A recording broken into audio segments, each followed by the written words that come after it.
Hi, Brendan, aka the Savvy Recruiter here. In today's video, I'm going to be showing you how to automate your sourcing process using an AI sourcing tool. Now, the benefit of this is as a recruiter, whether you're internal or external, you will be working on a variety and number of different roles. Now, some of those roles will be easier to fill than others. Some of them will be particularly difficult where you're going to have to do a much more in-depth sort of search. You're going to have to look on various different platforms and work much harder than other positions. Where this is going to be particularly beneficial is on those easier to fill positions, and the reason for that is you can automate your sourcing process, freeing up your time to focus on those harder to fill roles, therefore being more efficient and having the automation working in the background, saving you time and allowing you to be more efficient. Now, as a disclaimer, do not replace any of your current sourcing techniques that you do and that sourcing process with purely just this. This is here to create speed and to help you find more people and to help you prioritize your time, but don't just replace this across everything you do because it won't help in that side of things. Okay, so we're going to move across onto our screen, and here we can see a job advert or a job specification by Databricks for a Gen AI machine learning engineer. Now, just again as a disclaimer, I'm not working with this company at all. I've just typed in machine learning engineer and Gen AI for the purpose of this video. It was the first one that I came across. So what we need to do is we need to have a look through this. Obviously, if you're sourcing for this, you want to read through this, but I'm going to just grab the key elements of this role. I want to leave out all of the fluff. I'm not too interested in the pay range or about the company at this stage. We want to know what the core elements are that a person needs to be able to do to be able to do this job. From here, we're going to move over to glossarytech.com. And here you can see the CV scanner. So if we click on this CV scanner, you will have the box here, and you will just copy and paste the what you've just into that box.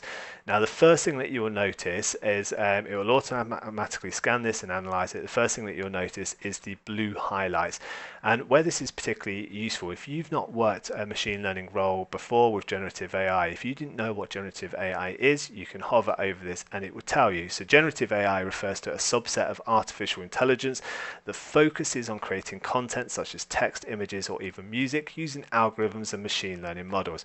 It can generate content that is often highly creative and resembles human generated content, making it useful for various applications like content generation, etc. So we've just learned something new in terms of generative AI if you've not come across that before.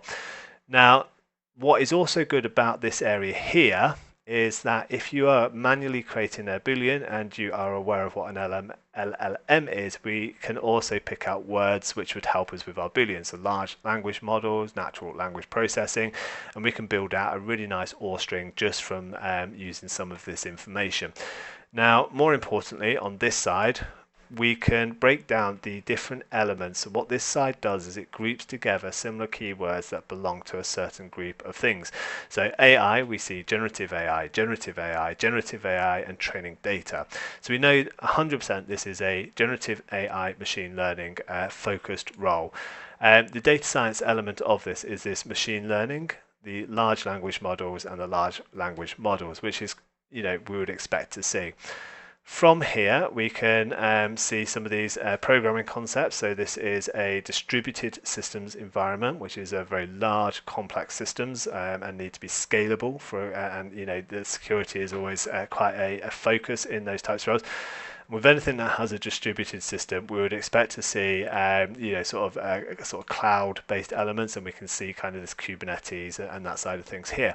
So this has given us a really good flavor in terms of this role. If I'm searching for a candidate, I'm looking for a machine learning engineer, someone that's worked with distributed systems, someone that has worked with generative AI or natural language processing or and large language models.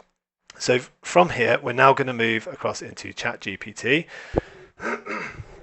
And we are going to put a prompt in. So act like a recruitment expert, provide me with an outline of the core responsibilities needed to do this job. What are the top 4 or 5 requirements I need to find to ensure I find a person who can do this specific role? And all I've done there is copied the same piece of text that I took from the original extract. What it will do is it will give you a bit of an overview. So again, design and implement end-to-end machine learning platforms, obviously this large language models, this collaboration and sort of stakeholder management, this distributed systems, kind of the Gen AI. So again, why I've done this is really just to clarify and to kind of confirm my understanding. So did this say the same effectively of what I saw over at Glossary Tech? And the answer is yes. So from here, and now that we understand what we're looking for, we're now ready to begin to automate our sourcing process. And we can use this fantastic tool called Holly Hires AI, so hollyhires.ai. And this looks like this effectively. And the way in which we put a new role in is we can click New Role. We are going to remove the information here, and we are going to copy in the information from here. So what I'm actually going to do is I'm going to just delete the name. So we're looking for a machine learning engineer. I'm just going to quickly run through this just to make sure that I want the core basics of the information. And then we're going to create the role. Now this will take about 30 seconds to do, and it will basically analyze it and condense it to kind of 4, maybe 5 points, and it will simplify this and kind of really pick out kind of what it believes, the AI believes, are the core elements to the position. So here we can see we're looking for a machine learning engineer, a platform engineer to join the team to build a generative AI platform for the ML model development lifecycle. Right, so must be located within 50 miles of, then we'll go back to this, and it was San Francisco, California, and I'm just going to put this in here.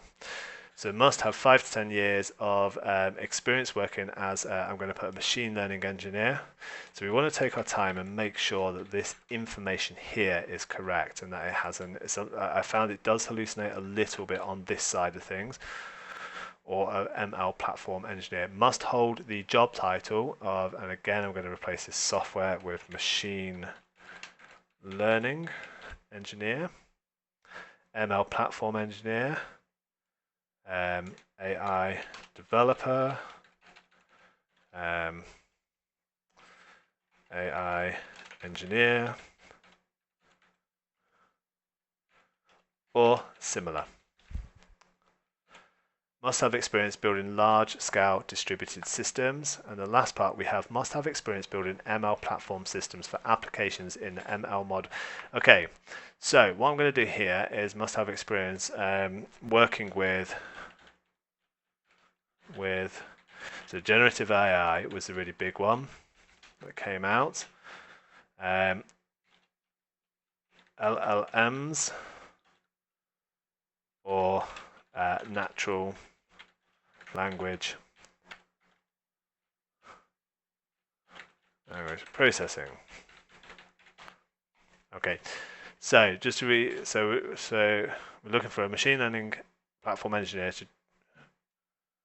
to build a generative AI platform. Okay, so I'm happy with that, and we're now just going to click save. Now this is the longest part of the kind of process where it kind of analyzes what it is that we are currently looking for in terms of this. So it will analyze the word, it will try to understand, or the AI will try to understand effectively what it is that you're trying to source for, what it is you're trying to look for. It will compile its list of databases. It will begin to identify candidates, and that's happened quite quickly, which is pretty good. So from here, the first thing to notice is we can see this is moving 5 upcoming, 6 upcoming, 7, and this is going to continue to grow. Now we'll notice here that we have the name of the person, the score, Then we have this 1, 2, 3, 4, 5. And what these 5 relate to is this 1, 2, 3, 4. So point 1 is must be located within 50 miles of the location. On the right hand side, we'll see a nice profile. So the first candidate that we see is a machine learning engineer at Amazon. They've been scored, the AI has scored them 92%. They have solid experience in AI and machine learning. They're currently working at Amazon. They're located within the location. They have 6 years experience. They are a machine learning engineer, and now this is where this is. So this is a traffic light system. So green is great, red is no, yellow is not great, and then it also has blue where it's kind of inferred from the information that it thinks it has worked with that. So candidates role at Amazon likely involves large-scale systems and this side. So we can look through the profile down here. Do I agree with this assessment? And I do, so I'm going to click save. And from here, we've got a second candidate, so 96%. Obviously, this person's at LinkedIn. In terms of this, we can look through this. Do I think this person, they're working with natural languages, natural language processing. They've worked with BERT. Obviously, they have 7 years experience. We can look through this, just make sure that it all matches. And we're going to save. Now, as you scroll down this list, you will begin to notice that some of these have a low score, and it will say it's a bad fit, that they do. So this person in this case does not have the required experience. And obviously, if this is a senior position, this is going to be particularly important. So I could say this person is not a fit. And what we want to do, this is where we're training the data. In terms of this, so 96%. I'm going to look through. I'm going to have a read through. Great, GPT powered, which is correct. This is what I want to see exactly. And again, this is so why is this, so this one doesn't say highly experienced AI, strong background in generative AI.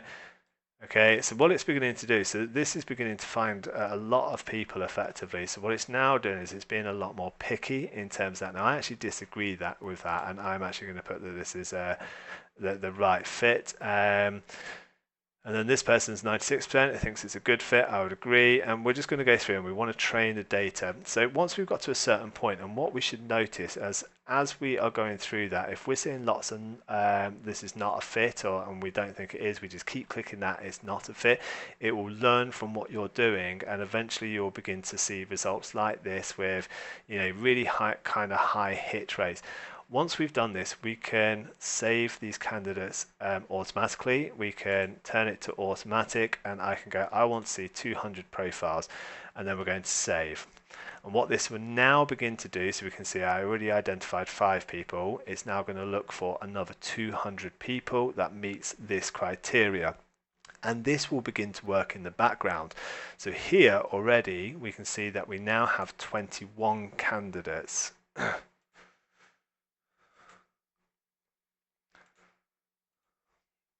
Which are here, and what we have the ability to do is we have the ability to go through them. It will show you why it ranked them here, and as long as you've kind of trained it at the correctly on the front end, it will bring back relevant people.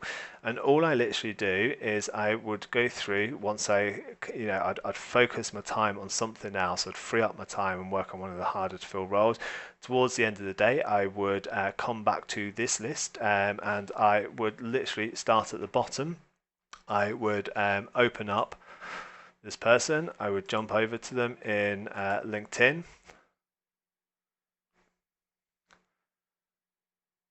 I would view, if I agreed and I was happy with this assessment, I would view them in Recruiter and I would add them in my project. So that is how to automate a sourcing process. And as we can see, these people seem to be extremely relevant in terms of what it is that we're looking for. So we can automate it. We can make things a little bit easier. If you've got any questions, please feel free to reach out to me. Happy hunting. Thanks for your time.